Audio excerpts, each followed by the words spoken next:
Hello guys, আসসালামু আলাইকুম। আশা করি আপনারা সবাই ভালো আছেন। আজকে আবারও নতুন একটা ভিডিও নিয়ে হাজির হলাম। আর আমি কিভাবে সারা বছর ফুলকপি সংরক্ষণ করে খাই আজকে সেটাই আপনাদের দেখাবো।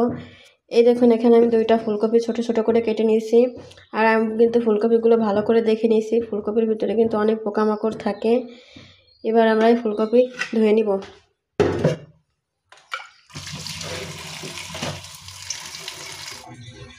এই দেখুন, আমাদের ফুলকপি ধোয়া হয়ে গেছে। আর আমি কিন্তু 2টা ফুলকপি নিয়েছি বড় সাইজের। আর এই দেখুন কতগুলো ফুলকপি হয়েছে। এই দেখুন, আমি ফুলকপিগুলো একটা ডেকচিতে দিয়ে দিচ্ছি। এবার আমি এর ভিতরে পরিমাণ মতো পানি দিয়ে দিব।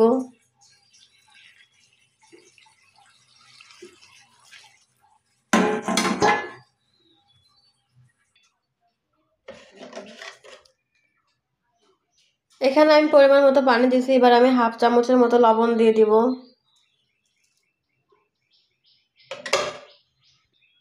এবার এইগুলো আমি একটু মিশিয়ে নিব।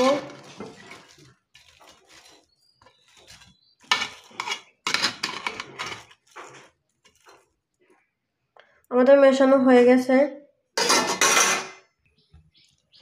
এখানে আমি চুলা অন করে দিয়েছি। এবার আমি ফুলকপির ডেকচিটা দিয়ে দিব।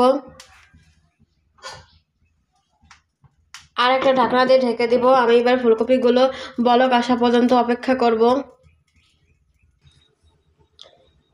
এবার আমরা ঢাকনা নামিয়ে নিব।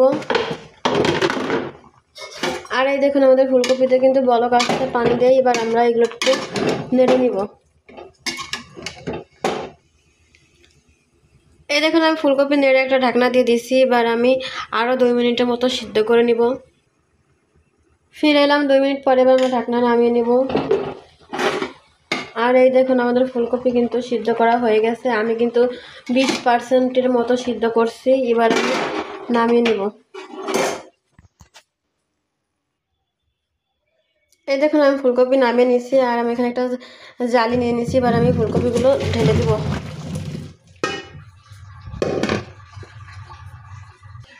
এই দেখুন, আমি ফুলকপিগুলো একটা জালিতে ঢেলে দিয়েছি। আর সব পানি ঝরে গেছে। এবার আমি ফুলকপিগুলো ভালো করে ঠান্ডা করে নিব। এই দেখুন, আমাদের ফুলকপিগুলো একদম জোড়ায় ঠান্ডা হয়ে গেছে। এবার এইগুলো আমি একটা পলি ব্যাগে রেখে দিব।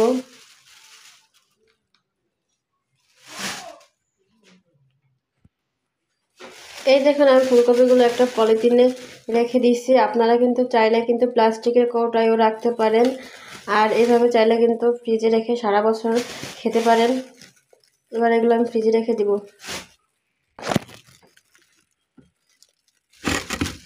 এবার আমি ফুলকপিগুলো ডিপ ফ্রিজে রেখে দিলাম।